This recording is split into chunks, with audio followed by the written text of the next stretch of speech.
Olá, sejam bem-vindos à nossa quarta aula aí do nosso curso de Neuropsicologia.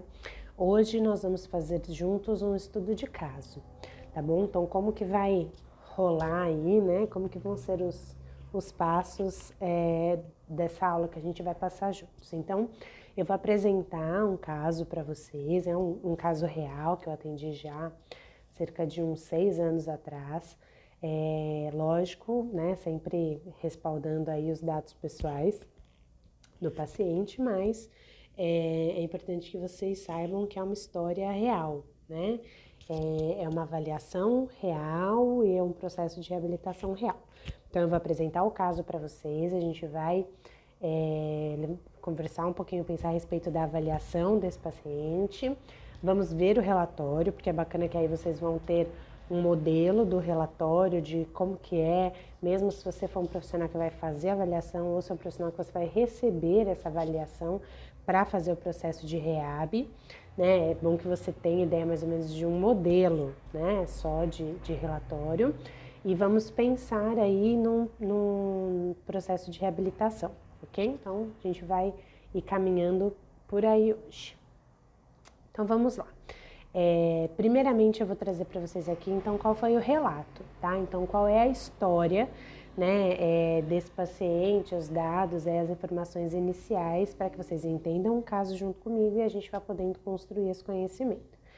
Então, foi a esposa do paciente que entrou em contato comigo buscando uma avaliação neuropsicológica, por indicação de uma psicóloga e orientação dos médicos, né? Então, os médicos orientaram que ela buscasse e a psicóloga que ele já estava passando me conhecia meu trabalho e me indicou para que ele pudesse fazer a avaliação.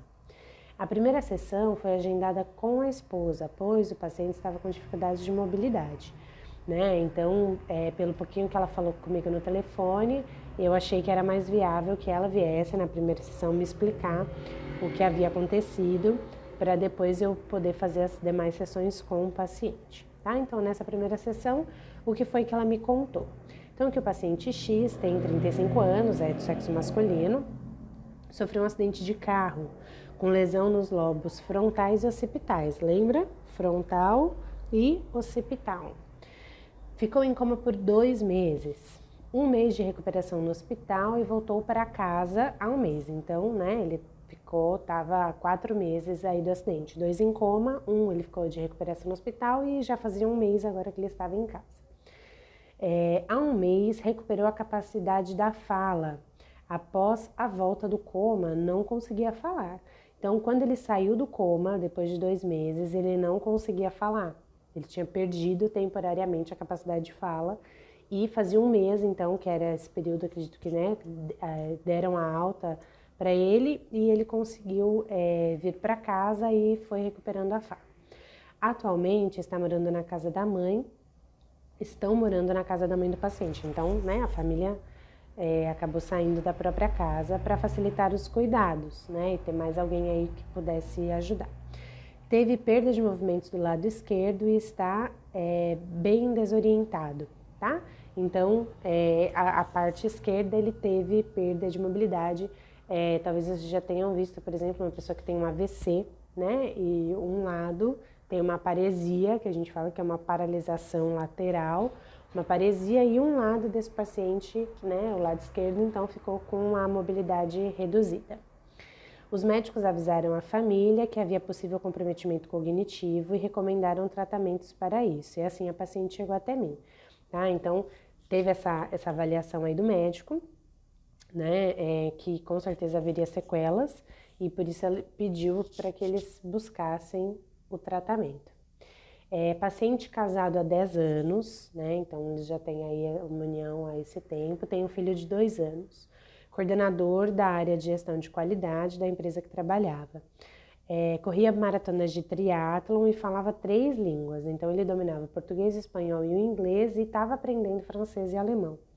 Ativo físico e intelectualmente e viajava bastante com a família. Então aqui a gente consegue ver que é um homem, né, em plena idade produtiva, certo? 35 anos, plena idade produtiva, com uma família estruturada, um trabalho estruturado, muito ativo mentalmente e fisicamente também, né? Então ele era um atleta, né? Não era nada sedentário. A esposa relatou no primeiro contato que o marido não estava falando coisa com coisa, né? Foi assim que ela trouxe para mim. Que estava desorientado e que parecia outra pessoa, que não se lembrava das coisas mais recentes, como por exemplo do nascimento do filho, né? Então ele não se lembrava que tinha o filho de 2 anos. Ele estava bastante desorientado, né? E a queixa dela, essa queixa de que ele parecia outra pessoa, é que ele estava tendo comportamentos muito diferentes do que ela conhecia dele, né? Então ele estava com essas dificuldades de personalidade também. Combinamos os detalhes práticos do processo e agendamos o próximo encontro com o paciente, né? Então fiz com ela, expliquei, como a gente já falou nas sessões anteriores, o que é a avaliação, o que é a neuropsicologia, como que a gente poderia fazer esse processo. Nesse caso, por conta da dificuldade de mobilidade aí do paciente, ele ainda estava com muita dificuldade de subir escadas, né? E o meu consultório nessa época tinha escadas para subir, então ele não conseguiria ir até lá. Então eu combinei, eu pedi para que a família arrumasse uma salinha, um espaço onde eu pudesse ficar mais em silêncio com ele, e eu fui até a casa dele para fazer esse atendimento, tá? Nossa, mas isso é possível? Sim, isso é possível, tá bom? Desde que a gente não infrinja nenhuma questão ética, né, que a gente proporcione para o paciente um espaço silencioso para que ele possa fazer as avaliações, né? Então não pode ser no meio da sala com todo mundo junto, que ele tenha a privacidade para fazer a avaliação, e isso pode ser feito em outro ambiente que não no seu consultório, ok? Então, nesse caso aqui, dessa necessidade, foi aí o que eu fiz.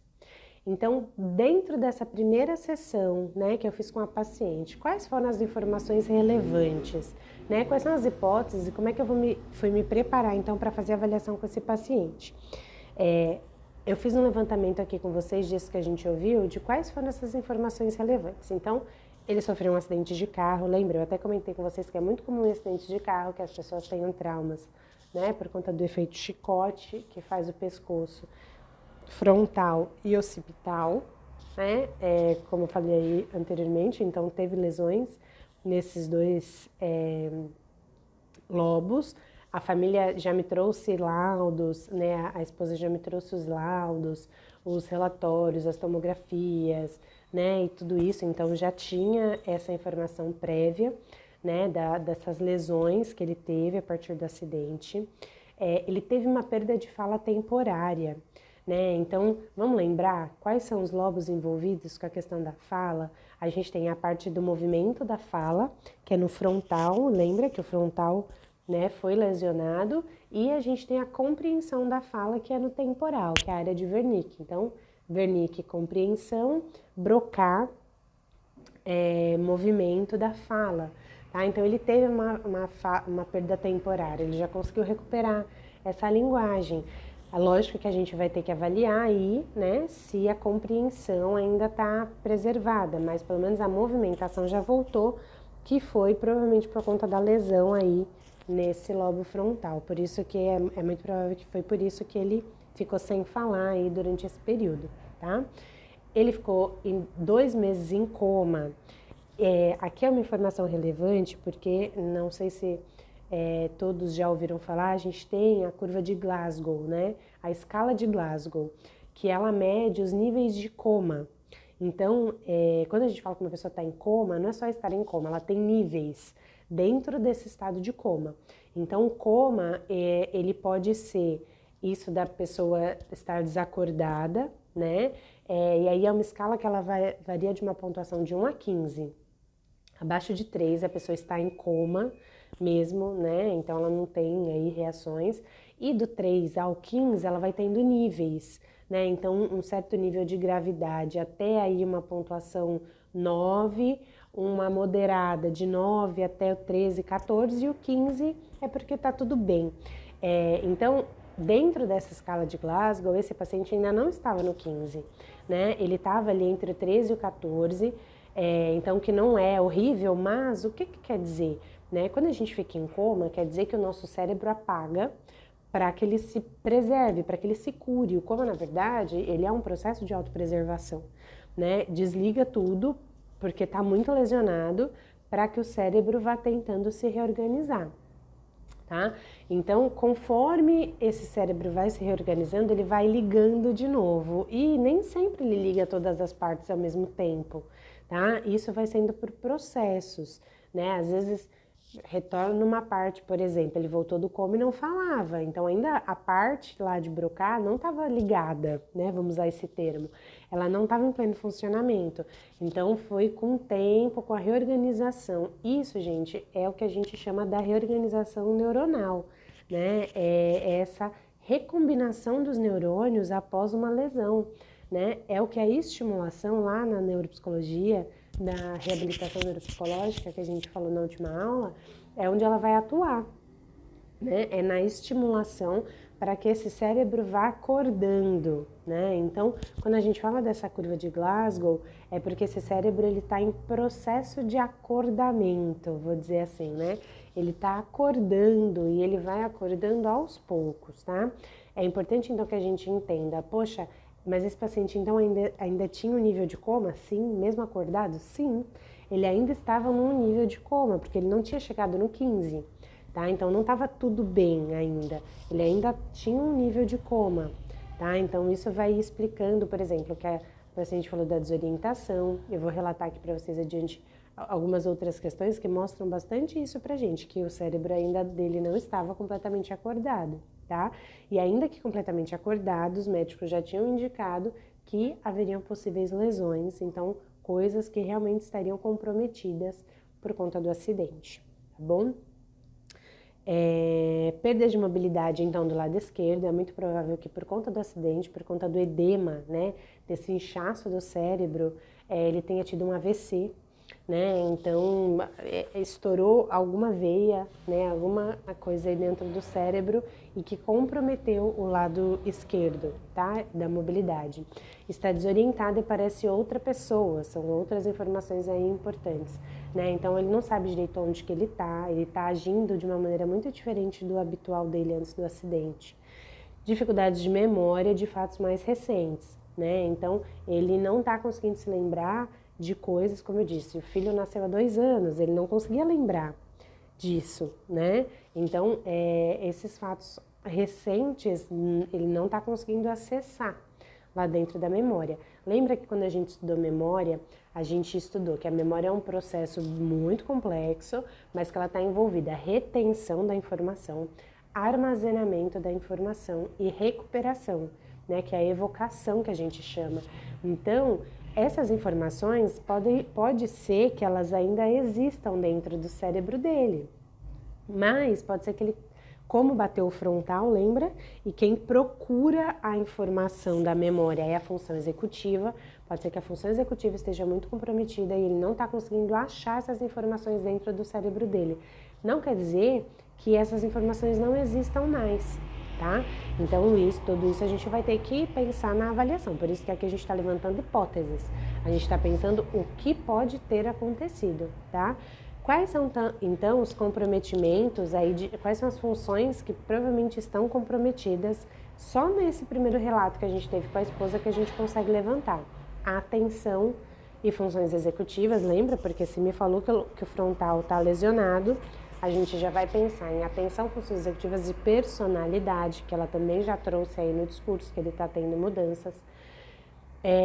Visoconstrução e visopercepção, porque ele bateu o occipital, né? Então a gente já vai considerar que isso também está comprometido. E a memória, porque isso vem a queixa aí da esposa. A gente vai ter que investigar isso, se é memória, se é atenção, se é função executiva, tá bom? E a linguagem que foi recuperada. Então, aí já tem comprometimentos. Mesmo que ele está falando, a gente vai ter que investigar a compreensão, né? Será que a lesão foi realmente só na área de Broca, que é o que a gente está pensando? Será que, de fato, não teve uma lesão, né, na temporal para que tenha lesionado também a área de Wernicke? Então, a gente vai ter que agora, pela avaliação, e confirmando isso que a gente já teve de ideias a partir do discurso inicial.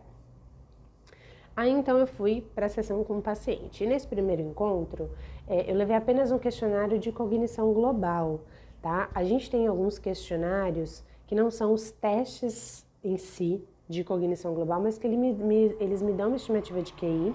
E eles são muito bons assim como um teste de rastreio, que a gente fala, que é para rastrear onde estão as dificuldades. A gente não tem hoje muito desses testes validados para a população brasileira. A gente tem autorização de muitos deles para uso em pesquisa, mas para uso clínico, assim, a gente não tem muita coisa. Mas mesmo que a gente use, lembra, qualitativamente, só para eu ter um panorama geral da situação, isso já vai me ajudar muito. Então, a gente tem o TICS, que é um teste que eu posso fazer até pelo telefone, o paciente não precisa tá ali presente comigo, e o Mini-Mental, tá? Que são dois bem conhecidos. O Mini-Mental é muito utilizado dentro das pesquisas aí, para que a gente tenha essa noção global de raciocínio do paciente, tá? Então eu levei esse teste inicialmente só para eu entender, porque eu ainda não conhecia o paciente, né? E me coloquei a ouvir o relato dele, né? Então eu queria primeiro estimular o meu olhar clínico, deixa eu olhar, escutar esse paciente e já ver o que eu percebo para eu poder montar a bateria neuropsicológica dele, tá? Então, dentro dessa primeira sessão com ele, ele não se lembrava do acidente e por vezes achava que ele estava na Bahia, numa viagem a trabalho. Depois, né, a família me contou que essa viagem realmente aconteceu, mas que ele tinha feito isso numa média aí de uns 5 anos atrás, que ele viajava muito pela empresa e viajava muito com a família também, né? E tinha sido numa dessas viagens pela empresa mesmo, que ele tinha ido para a Bahia, e por vezes ele achava que estava lá, tá? Não se dava conta da situação que estava vivendo, repetia muitas vezes a mesma coisa que acabava de ter dito. Então, ele muitas vezes não tinha essa noção de que ele tinha sofrido um acidente, de que ele estava em casa, que ele estava se recuperando, né? Ele acabava de contar uma coisa e 5 minutos depois ele contava de novo aquela mesma coisa, tá? Então, ele estava bem desorientado mesmo, bem confuso, né? Essa conversa, como a esposa disse, foi bem sem pé nem cabeça, né? Ele estava falando coisas, não estava falando coisa com coisa. Ele estava num assunto, daqui a pouco estava em outro, né? Aí ele falava do acidente, aí daqui a pouco ele se comportava como se ele estivesse trabalhando. Então ele estava bem desorientado, tá bom? Ele recordava bem da história de vida até o seu casamento, que era mais ou menos 5 anos atrás. E após isso, né, parecia que não existia, né, esses últimos 5 anos.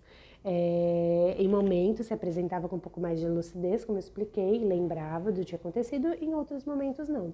Então, quando eu conversei com ele, fui pedindo para ele me contar a história dele, onde que ele morava, como que ele conheceu a esposa, ele lembrava muito bem, né, de toda essa fase da infância, dos lugares que ele morava, né, de como que ele conheceu, das coisas da escola, tudo isso, faculdade, ele lembrava muito bem. Né? Nos últimos anos ele tinha feito, se eu não me engano, uma especialização em alguma área dentro da qualidade, ele não se lembrava, né, de ter feito isso, então ele não se lembrava, e por vezes ele falava, eu tenho um filho, né, e me falava do filho dele, mas era porque tinham contado para ele que ele tinha um filho, né, ele não lembrava do momento, então tinha horas que ele falava, então eu não me lembro do que aconteceu, eu não me lembro do nascimento do meu filho. Então tinha horas que ele estava lúcido, ele sabia, né, que a memória dele estava falhando, mas tinha momentos que não. Então isso aqui é muito importante para a gente entender o que eu falei daquela escala de Glasgow, né, desse coma, ele ainda está em coma, né, não num coma desacordado, mas o cérebro dele ainda está em um nível de coma, ainda tem um nível de desligamento cerebral, né? Ele ainda não voltou completamente, vamos dizer assim. É por isso que tem pessoas, né? É muito comum, a gente vê isso muito nos filmes, nas séries médicas aí, né? De pessoas que nunca voltam, de pessoas que voltam parcialmente, de que nunca se sabe como que uma pessoa vai voltar do coma, tá? O que são informações aqui muito importantes, inclusive serve para uma reflexão pessoal nossa, né? Vamos considerar que a gente falou um pouco nas outras aulas da questão da reserva cognitiva, né? Esse paciente, vocês concordam comigo que é um paciente que tinha muita reserva cognitiva?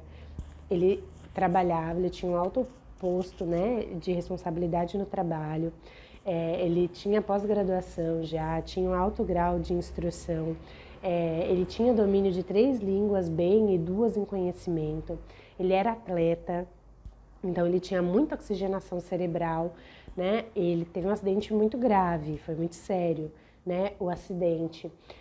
Mas percebe o quanto de reserva cognitiva que esse paciente tinha, né? Eu acho que se ele não tivesse, realmente acho que se ele não tivesse toda essa bagagem prévia, ele não teria voltado do coma. O cérebro dele não teria tido recursos suficientes para se reconectar e ligar de novo, né? Pode ser que ele não teria voltado do coma.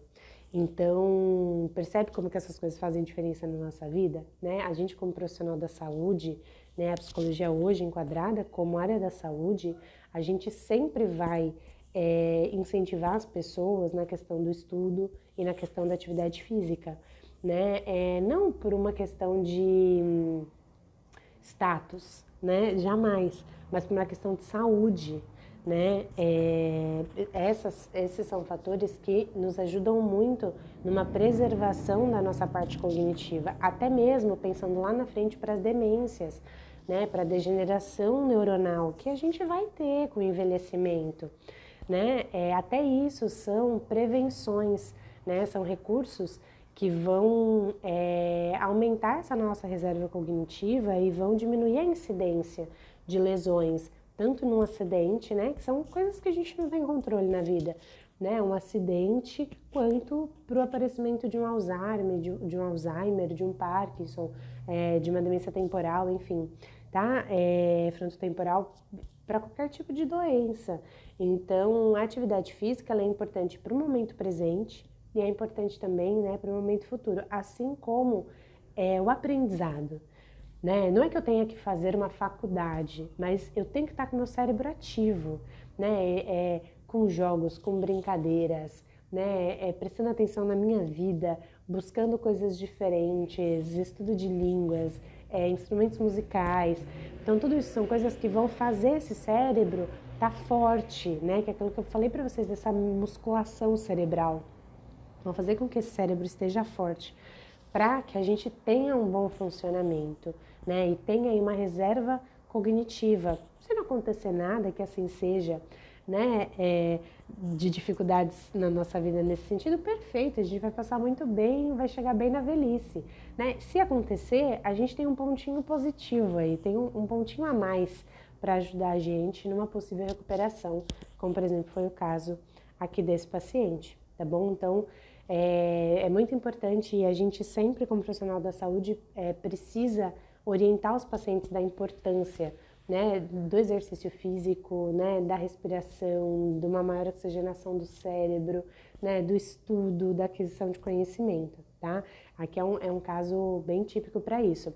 Eu tô trazendo para vocês um caso complicado, tá bom?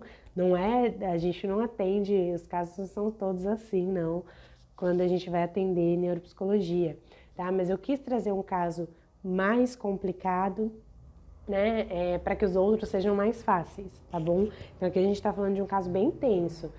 Isso não é o perfil da maioria dos pacientes, né? A não ser que você já esteja muito vinculada, de repente, com o serviço médico, né? Aí, de repente, você vai receber muitos pacientes assim, mas do caso contrário, na clínica mesmo, como eu disse, a gente vai receber muitos pacientes que são crianças com dificuldades de aprendizado, tá? Eu quis trazer para vocês um caso mais complexo mesmo, para que a gente consiga até abordar outros assuntos, como eu estou falando aqui com vocês, que são bastante relevantes também dentro da neuropsicologia. Na realização, então, do questionário que eu fiz com ele, o paciente teve dificuldades na orientação, então data, ele não sabia que dia que era hoje, né? Ele não tinha noção da data, de que dia que a gente estava, que ano, e esse tipo de coisa. O local, então tinha horas que ele entendia que estava na casa da mãe dele, tinha horas que ele achava que estava lá na Bahia. Então, né, essa orientação dele estava bastante confusa. dificuldade na realização de tarefas que exigia uma destreza motora. Apesar dele não ser canhoto, né, porque foi a mão esquerda que estava comprometida, ele tinha pouco movimento mesmo, com aquela mãozinha, né, que fica apoiadinha, aquela perna que puxa, que é bem típico do AVC, né, ele era destro, mas ainda assim ele tinha muita dificuldade, ficou com muita dificuldade na questão motora, dessa destreza motora e de percepção visual. Não conseguiu, por exemplo, fazer cópia de desenhos, pois ele não percebia o desenho. Então, né, tinha uma parte desse teste que você tem que copiar o relógio, que é o tal do teste do relógio que é inserido dentro desse questionário. Né? Então, ele não conseguia montar o relógio, não conseguia montar os ponteiros, as horas, nem no desenho e nem na percepção de cópia. Tá? Ele não conseguia fazer isso. Lembra? Região occipital lesionada. Aqui já foi possível identificar, então, o real comprometimento das funções visoconstrutivas e perceptivas, atenção, memória e funções executivas. Então, lembra? A gente tinha levantado as hipóteses a partir só do discurso da esposa dele, daquilo que eu tinha escutado. No momento ali que eu estive com ele, realmente eu percebi que tudo isso se confirmava, que tinha lesões, de fato, comprometimentos dentro dessas funções, e agora, na minha avaliação, eu preciso medir, lembra? Né? Eu preciso quantificar esses comprometimentos para que eu possa elaborar aí um relatório e pensar num possível tratamento.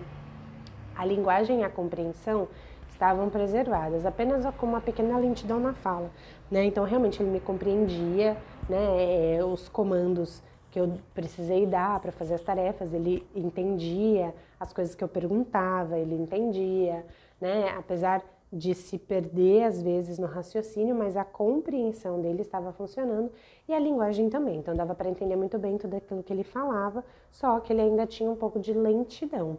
Então realmente aí, lá naquela nossa hipótese, né, da dificuldade da linguagem, a gente consegue confirmar que foi provavelmente por conta da lesão no frontal, a perda da fala foi mais motora e não de conteúdo, né, ou de compreensão.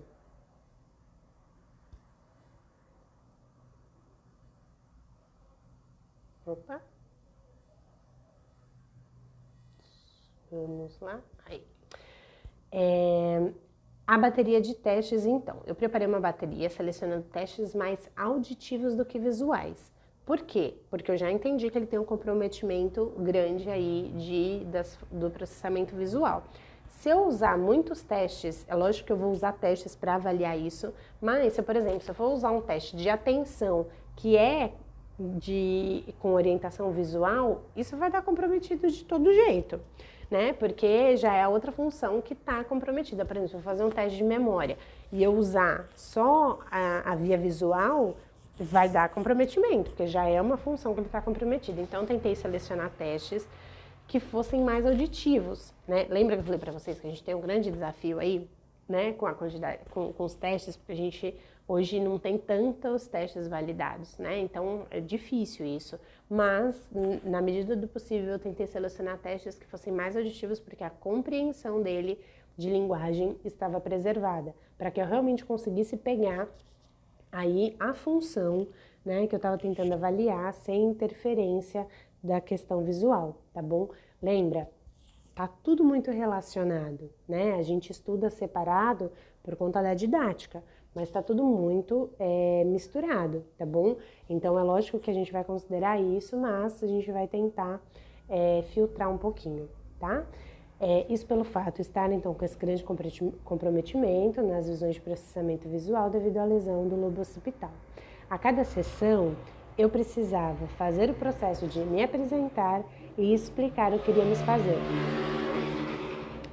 porque ele não lembrava e nem me reconhecia, né? Então ele realmente estava com uma dificuldade de memória de curto prazo significativa, né? Ele não conseguia lembrar, eu chegava no outro dia, eu tinha que me apresentar, porque ele não lembrava o que a gente tinha feito, né? De maneira nenhuma na sessão anterior, então eu precisava recomeçar, né? Era o eterno recomeço.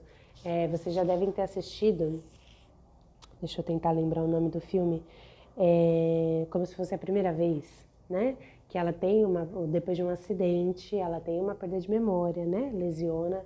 aí o temporal, tanto que ela tem a cicatriz, né, aqui assim, né, e que lesiona a questão da memória, então cada dia começa de novo. Ele, mais do que cada dia, né, às vezes passava momentos e ele já não lembrava do momento anterior, tá? Então não era a todo tempo, tinha momentos que ele tinha essa lucidez, que ele se lembrava, mas era bem comum aí ele não lembrar, tá bom? Então tinha que fazer esse processo. Então, por exemplo, são coisas que às vezes a gente vai lidar com a avaliação de idosos, por exemplo, a gente vai lidar com cenários parecidos, tá? De pacientes que às vezes não vão lembrar do que você fez na semana passada e às vezes nem precisa ser idoso para isso, tá? Mas com os idosos às vezes é mais comum. Então, o que a gente tem que ter, lembra? Essa paciência, essa persistência, né? Essa empatia, esse carinho aí com o paciente e a condição dele, ok? Realizamos, então, todos os testes, uma média aí de umas 5 sessões eu consegui fazer essa bateria de testes com ele. A gente vai fazer agora a leitura do relatório. O que eu quero que vocês anotem? Lembra que eu falei para vocês que é bacana quando eu pego um relatório eu separar para facilitar o meu trabalho? Quais são as funções preservadas? Quais são as funções com comprometimento? Leve, moderado e grave. E elencar isso, porque isso vai facilitar muito o meu trabalho depois para poder montar as sessões, tá? Então, já vamos ir fazendo esse trabalho, esse treino juntos. Enquanto eu vou passando o relatório com vocês, para que vocês tenham contato com esse relatório, já vão tentando anotar o que está preservado e o que tem comprometimento em cada escala, ok? Então, aqui eu trouxe para vocês um modelo de relatório meu, tá bom? Então, isso pode aparecer de várias maneiras, mas aqui são as coisas que eu considero que são muito importantes que estejam descritas para que os outros profissionais compreendam, tá bom? Então, de novo, é só um exemplo, é só um modelo. Então, sempre a gente começa com uma identificação, né? Então, o nome, a idade, a lateralidade, a escolaridade disso, porque isso é importante lá na correção dos testes, lembra? A gente tem que saber a escolaridade, porque isso às vezes influencia, eu tenho que ter essa informação quando eu vou corrigir um teste. Aqui, como ele já é adulto, eu coloquei a profissão, né? Se for criança, isso não precisa, tá bom? Então, eu sempre coloco aí uma história do quadro clínico e a queixa, tá? Começando o relatório para que quem esteja lendo entenda o caso, tá bom? Então, eu vou só ler aqui com você. Paciente casado há 10 anos, com filho de 2, trabalha na área de qualidade, ativo fisicamente, praticava natação e fazia travessias no mar, né? Que era esse triatlon aí que ele participava. Lecionava, então ele também era professor e pós-graduado na área. Vítima de acidente automobilístico, com demora no socorro e diagnóstico do traumatismo crânioencefálico, né? Então, bateu aí. Inchaço cerebral, então tem um edema, que é o que faz as pessoas ficarem em coma, né? E a lesão axonal, que são lesões no córtex, que é onde ficam aí os axônios, né? Enfim, todos os nossos neurônios. Paciente em coma por quase 2 meses e alta para tratamento domiciliar em estado neurovegetativo após 3 meses do acidente. Então, ele ficou aí, né, em coma profundo durante esses 2 primeiros meses, como eu já expliquei para vocês.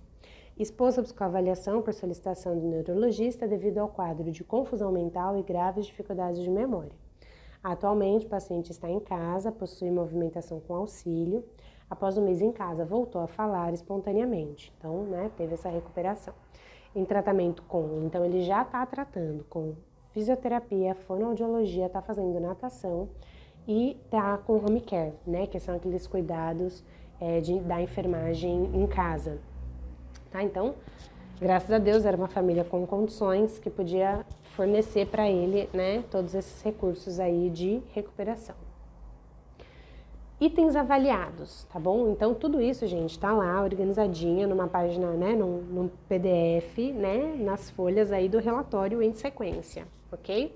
Então, itens avaliados, atenção. Então, avaliação da atenção sustentada, lembra da concentração?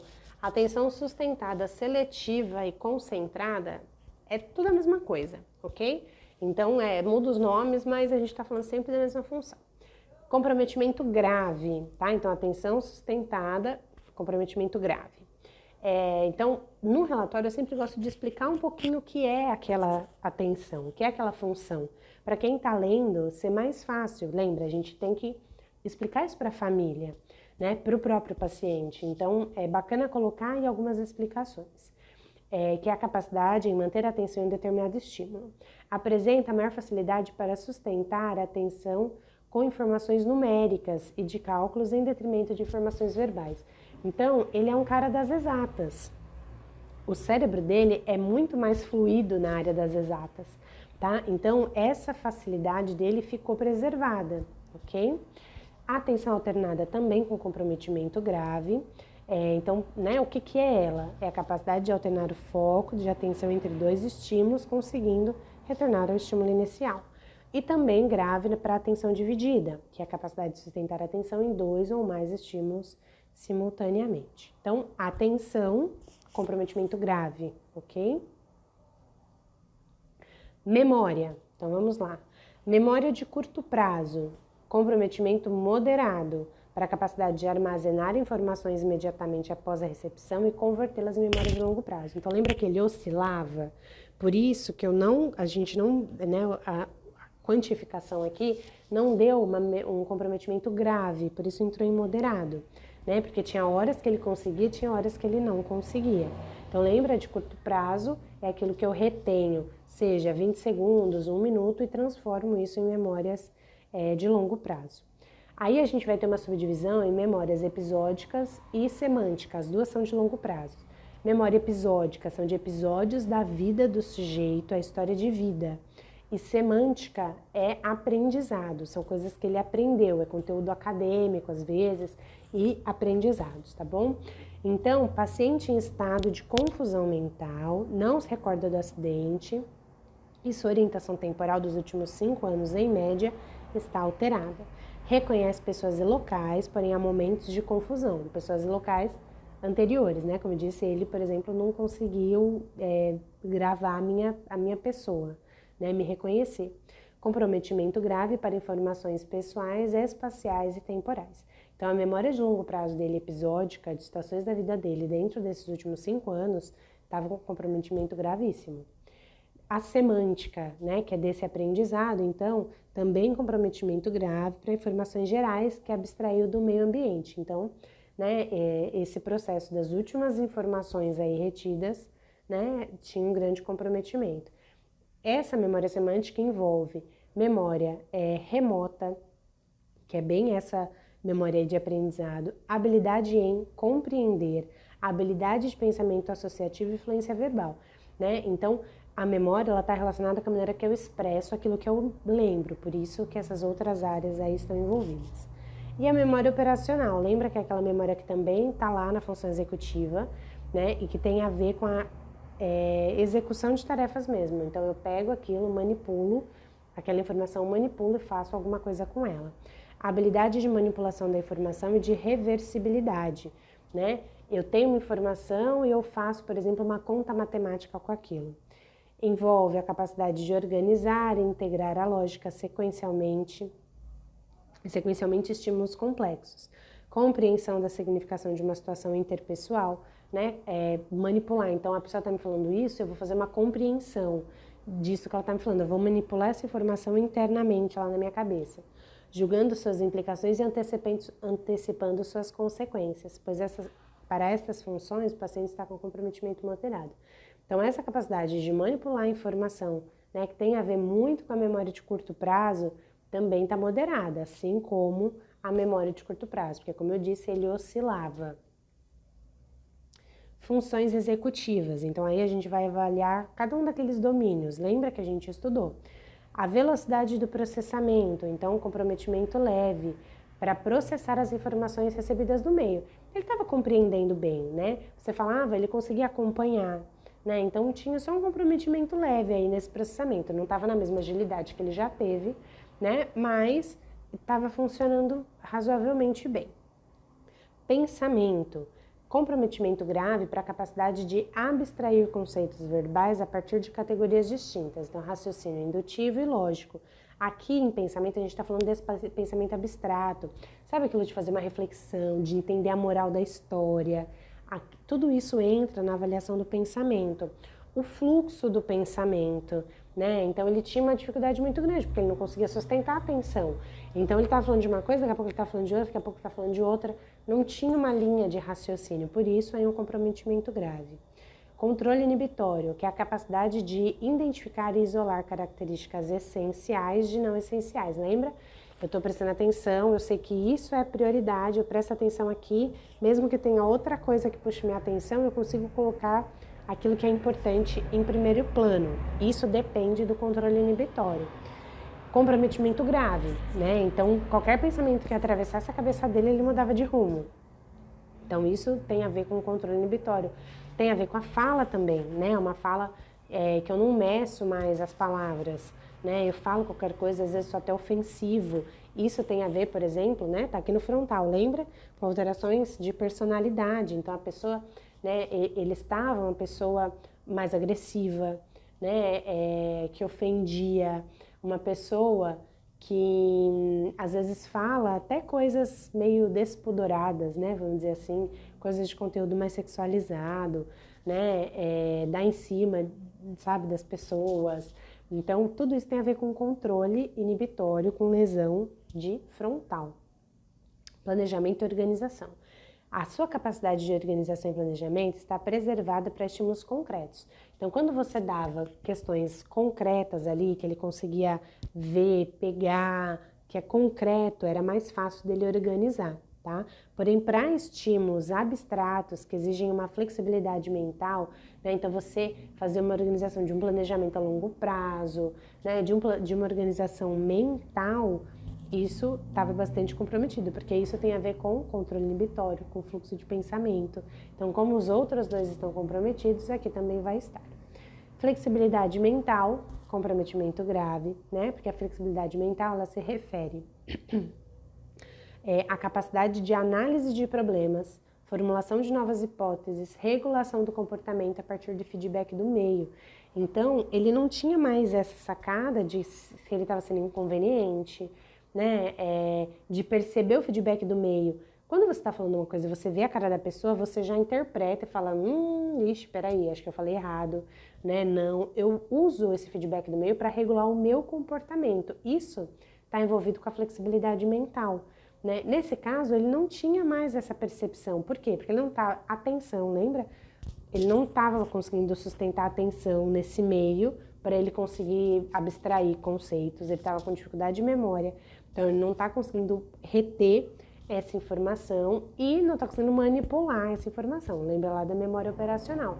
Então, está percebendo como que uma função está sempre interligada com a outra, né? E a atenção, como a gente já falou muito, é sempre a base para o desenrolar das outras funções, tá? Então, né, bateu a atenção aqui, tem comprometimento, a gente vai encontrar comprometimento nas outras, tá bom? Cálculo. Preservada para utilizar a habilidade aí de conceitos numéricos de maneira simples. Então, contas aí, raciocínio numérico dele estava tranquilo, porque era uma área de muito domínio dele, né? Mais um comprometimento moderado nessa agilidade mental e de você transformar o que você ouviu num probleminha. Então, por exemplo, eu falo para ele um probleminha matemático, ele conseguir transformar isso numa conta e resolver, aí a gente já está falando de todo o processo de função executiva, todas as outras funções, aí não vai, tá? Aí ele já tinha um comprometimento moderado para essa função, mas ali no concreto, fazer, né, os números, o raciocínio numérico, estava funcionando muito bem. Lembra a avaliação da cognição global? Então, apresentou um desempenho intelectual global médio. Quando dessecamos, porque aqui a gente está falando da utilização de um teste, que ele dá o nível de cognição global, então que o QI dele está aí no nível médio, mas esse teste ele também divide para mim a parte verbal da parte de execução, tá bom? Que é o VAIS, né? Que era utilizado aí nessa época para avaliação dos adultos. Então, quando a gente divide, a parte entre essas duas partes, está na faixa média superior para a parte verbal e limítrofe para a parte de execução. Então, lembra, a linguagem está preservada, a parte verbal aí está ok, mas a de execução estava super abaixo da média. Na média, dava um QI médio, entendeu? Tipo, quando eu somava os dois, ele atingia aí uma faixa média de QI. A capacidade de formação de conceitos, raciocínio verbal, conhecimento adquirido do ambiente e comunicar isso verbalmente estava ok. Quanto à organização perceptual, que são habilidades do raciocínio fluido, processamento espacial, integração visomotora, limítrofe, né, que é a parte executiva do raciocínio. E a curva de aprendizado dele estava irregular. Então ele não tinha uma crescente, né, que é o normal. Quando a gente está falando em aprendizado, repetição, enfim, a gente tem que ter uma curva crescente. Aqui não, ele tinha uma curva irregular, por isso que ele não estava conseguindo reter informações, né, memorizar o aprendizado dele daquilo que ele estava vivenciando. Visoconstrução e visopercepção, né, o que entra aí? Percepção do objeto, organização visual, formação de conceitos visoespaciais, discriminação de detalhes visuais, processamento visual, velocidade dessa percepção visual, capacidade de orientação espacial e coordenação visomotora, né? Eu desenhar aquilo que eu estou vendo. Comprometimento grave, devido à hemiparesia lateral esquerda. O que é isso? A hemiparesia é quando eu tenho uma paralisação, né, de uma parte lateral aí, que no caso dele foi a lateral esquerda. Então, por exemplo, nesse processamento visual dele, dentro de um quadrado, vamos dizer assim, a parte lateral esquerda aqui, ele não conseguia enxergar mais. Então, e o problema não era nas vistas, ok? Era no processamento. Então, ele usava óculos, tudo, mas ele estava sempre se queixando porque ele não conseguia processar essa parte lateral aqui esquerda, que foi por conta da lesão. Linguagem, então tudo isso está lá no relatório, ok? Linguagem, nomeação, repetição e gramática preservadas. Fluência, ele tinha uma alteração na fluência por conta do fluxo do pensamento, tá com comprometimento grave, né? Então ele não conseguia ter uma fluência na linguagem, ok? Porque o pensamento, lembra, controle inibitório, tudo isso atrapalhava. Compreensão preservada, para comandos e regras, porém com comprometimento leve para a habilidade do julgamento. Então, dentro de compreensão também entra a nossa capacidade de eu compreender aquela situação e julgá-la, tá bom? Julgamentos práticos nas ações sociais, senso moral, maturidade, capacidade de avaliar experiências passadas. Então, aqui entra lá a flexibilidade mental, tá? Ele está com comprometimento nisso. Então, a compreensão dele da situação, para ele fazer um julgamento naquela situação, está alterado, tá bom? Comportamento e humor. Colaborou com todos os testes durante o período integral, então ele participou, ele colaborou, ele tentou fazer, tá? Da melhor maneira possível. Mas ele demonstrou um alto nível de ansiedade, né? Dentro da avaliação aí que eu fiz de personalidade. Preocupações infundadas devido ao comprometimento da memória, na qual ele lembra parcialmente das situações e consequências, fazendo julgamentos indevidos, né? Então, se a gente fosse usar aí um termo bem chulo para fazer, ele ficou meio sem noção, né? Exatamente isso. Então, a capacidade dele de julgamento, que lembra que a esposa falou que ele não era mais o mesmo, né? Então, ele era um cara super inteligente, que tinha ótimo julgamento a respeito das coisas. E agora não. Por quê? Porque ele lembrava parcialmente das situações, montava uma situação na cabeça dele e fazia um julgamento daquilo que não era o real, tá? Então, olha aí, né? Que dificuldade, né? Que caso complicado. Conclusão. Então, aí no relatório a gente vai colocar a conclusão disso que a gente descreveu de todas as funções. Então, a gente sempre começa por essa avaliação do global e de como que está o cognitivo global desse paciente, tá? Paciente com desempenho intelectual global médio, porém com comprometimento grave nas memórias episódios e semânticas, então nas memórias de longo prazo, principalmente dos últimos 5 anos. E grave comprometimento em converter aí as memórias de curto para longo prazo.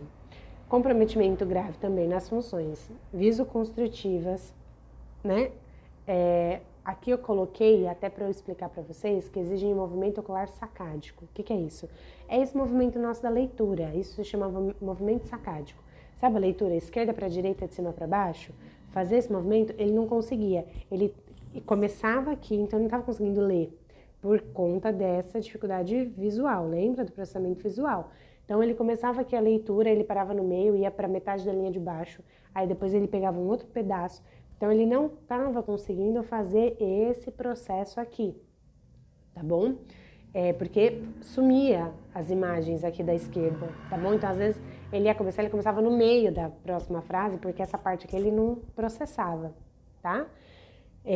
Assim como, então, nas funções de atenção, controle inibitório, flexibilidade mental, abstração do pensamento e alterações comportamentais. Desta forma, é possível indicar provável lesão nos lobos parietal, lembra? Parietal, das sensações, absorção, occipital e frontal. E aqui no temporal também por conta da memória, tá bom? Acabou faltando aqui. No temporal também. Então, enfim, todo o sistema neuropsicológico dele está com comprometimentos. Encaminhamentos, a gente sempre tem que colocar aí nos relatórios o encaminhamento, tá bom? O que esse paciente vai fazer, então, a partir dessas dificuldades encontradas. Manutenção dos tratamentos já iniciados, como a fisioterapia, a psicoterapia, a fono e a natação. Então, o que ele está fazendo tem que continuar, é estímulo, tudo isso é estímulo do cérebro, tem que continuar. Indica o tratamento em reabilitação neuropsicológica a fim de estimular o fortalecimento dos déficits apresentados. Nesse caso, se ele já não estivesse fazendo, eu recomendaria que ele fizesse tudo isso, psicoterapia, fisioterapia e fono, tá? Então, e a natação, enfim, que é uma atividade física que ele conseguia fazer. E lembra, ele nadava muito bem antes, então é alguma coisa que ele já tem um conteúdo emocional, que ele gosta, tá? Então, já seria um caminho aí de maior facilidade para ele. E fazer o processo de reabilitação, porque precisa treinar todas essas funções. Lembra, o cérebro dele ainda está meio apagado. A gente vai precisar estimular, estimular, estimular. Onde que isso tudo vai chegar? Não sabemos, tá? A gente nunca vai ter uma linha de chegada para dar para o paciente quando ele entra num processo de neuropsicologia, de reabilitação. Por quê? A gente vai estimular tudo que a gente puder. E é o cérebro que vai nos dizer até onde ele vai poder chegar, tá bom? Pensando então na reabilitação. Então, ó, nesse caso, a devolutiva foi feita primeiro para a esposa e para a mãe, tá? Que eram aí as cuidadoras e que elas precisavam saber o que estava acontecendo com ele, né? Então, olha, ele já era um adulto, né? Então, viu aqui? Cada caso é um caso, né? Se eu fosse só pegar o padrão, é adulto, eu vou falar só com ele, mas adianta eu falar só com ele? Se ele tá com uma dificuldade, inclusive, de memória, né? Não, então, aí eu tenho que acionar os cuidadores, tá bom? E foi feito também cópia dos relatórios para ser enviado para todos os profissionais que trabalhavam com ele, porque é importante que todo mundo trabalhe junto. Lembra que eu falei da interdisciplinariedade? A gente precisa trabalhar todo mundo junto aqui por esse paciente, porque o foco é a saúde e bem-estar dele. Foi também conversado com ele, mesmo considerando a dificuldade de retenção das novas informações, tá? Então, isso é uma questão de respeito com ele, tá bom? Mesmo que ele não fosse se lembrar exatamente daquilo que a gente estava fazendo, isso não quer dizer que eu vou negligenciar ele, né? Vou explicar, vou dizer o que está acontecendo, porque lembra que ele oscilava? Podia ser que alguma coisa ele conseguisse reter, ok? A família optou então por seguir com o tratamento de reabilitação comigo mesmo. Então a gente vai agora montar uma sessão de reabilitação, tá? Eu vou dando aí essa tarefa para vocês. O que eu quero que fique claro? Lembra que eu pedi para vocês irem anotando quais eram as funções preservadas e cada uma no seu comprometimento? Então, dentro do que a gente colocou no relatório, o que a gente consegue observar? Porque isso aqui é uma base importantíssima para eu montar as minhas sessões, tá? De reabilitação. Então, o que eu tenho dele de preservado?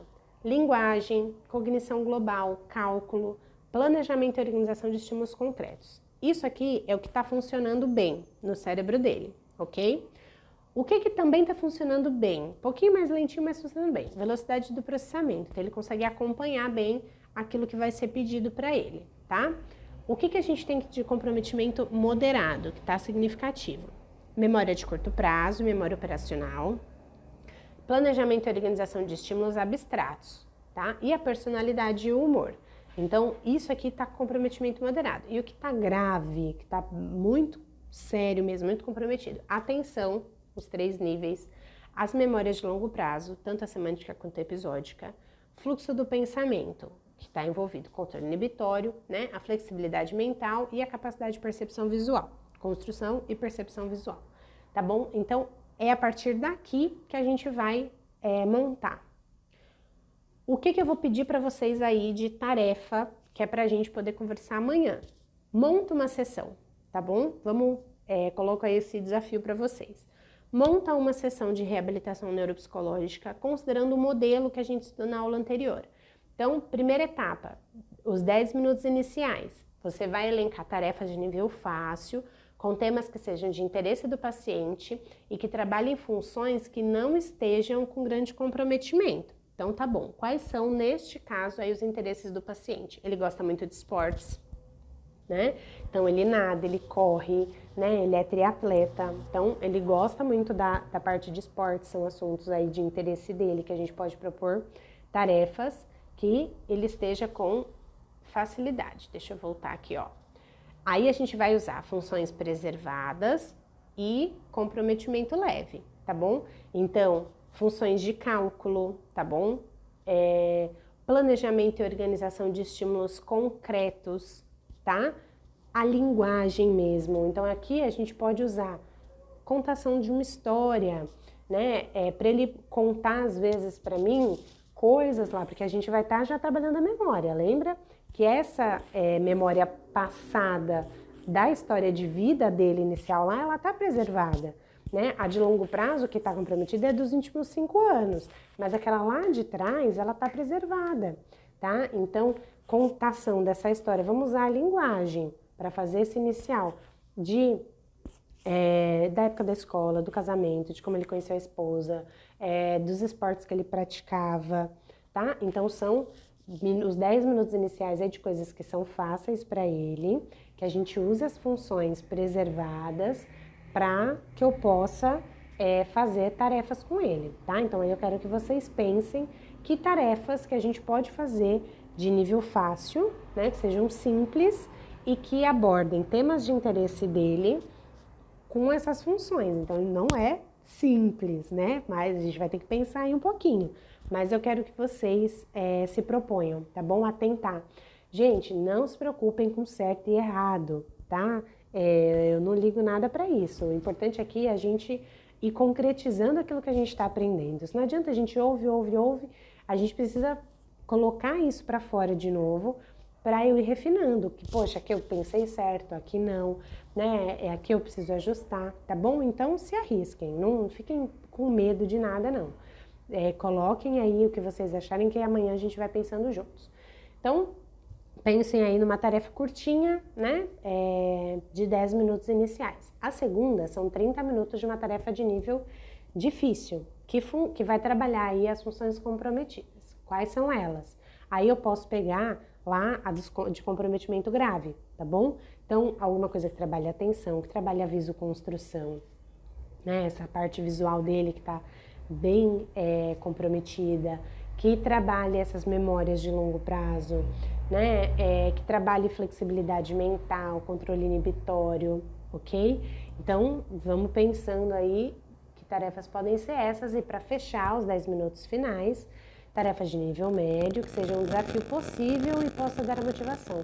Aqui, lembra que a gente falou nessa etapa de fazer tarefas de sequência? Ele tá com dificuldade de memória, lembra? Então, trabalhar alguma coisa de construção vai ser muito bacana. Porque por mais que na sessão seguinte ele não lembre, você vai voltar e vai mostrar para ele que ele fez aquilo. É um gancho que ele tá com muita dificuldade de criar, que você vai poder favorecer, tá? Então, vamos pensar em um pouquinho dentro disso. Também é interessante finalizar com os exercícios de relaxamento respiratório. Também pode ser, ok? Então, eu quero que vocês montem uma sessão aí de 50 minutos, dividida nessas 3 etapas, tá? Para que a gente vá discutindo. Eu vou pedir, então, que vocês coloquem lá nos comentários, tá? O modelinho, eu vou olhar aí todas, vou pegar as informações e para que a gente vá conversando aqui a respeito disso, tá?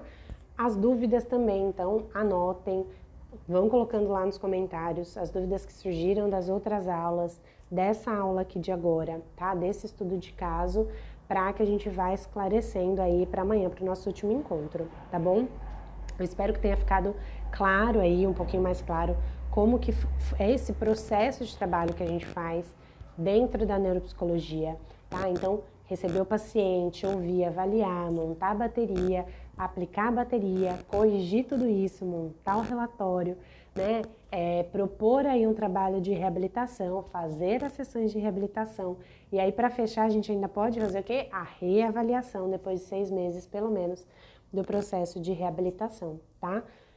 O que eu quero compartilhar com vocês desse caso, né? Porque às vezes isso dá uma angústia, né? De eu ver o nível de dificuldade, né? Já fazem aí pelo menos 5 anos que eu atendi esse paciente ficou muito tempo em tratamento comigo.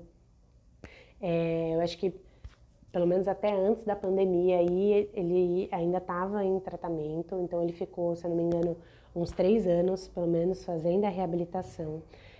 Ele conseguiu recuperar bastante da memória, a mobilidade dele também melhorou muito, né? Aí, depois de um tempo, ele já conseguia ir para o consultório, né? O que foi muito bom para ele poder sair. A personalidade dele, de fato, ficou com alterações, né? Ele não voltou a ser quem ele era antes, tá? Isso realmente foi uma lesão irreversível.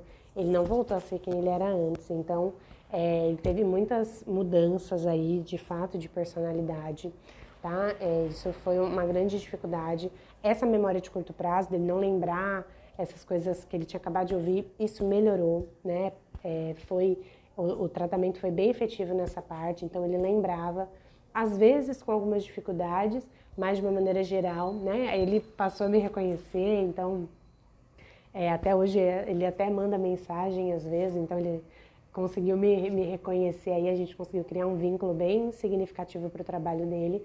É lógico que junto com isso ele foi fazendo várias outras estimulações, tá?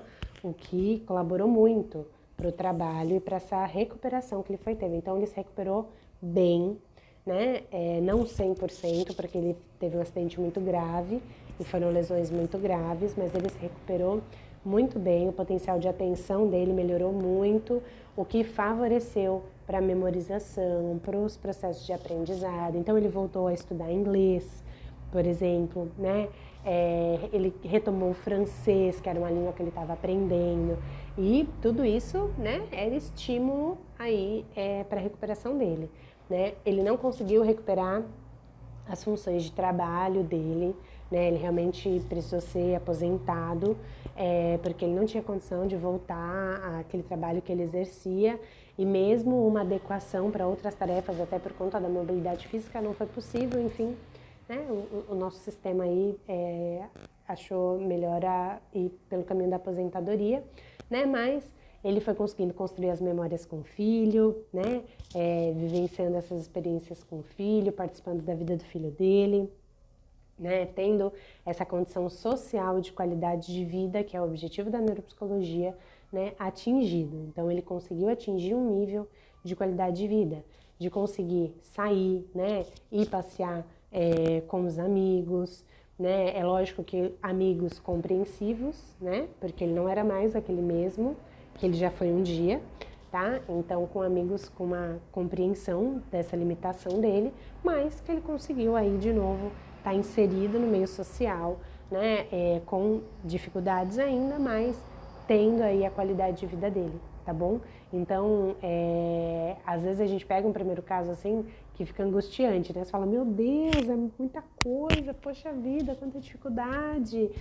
E agora, né? Por isso que a gente tem que confiar no trabalho, entender que essa estimulação neuropsicológica é séria, coisa séria, e que ela realmente vai favorecer a estimulação, as novas conexões neurológicas, né? Que esses neurôniozinhos aí fazendo muita ginástica para que o cérebro se reorganize e a pessoa consiga de novo ter uma boa qualidade de vida, ok?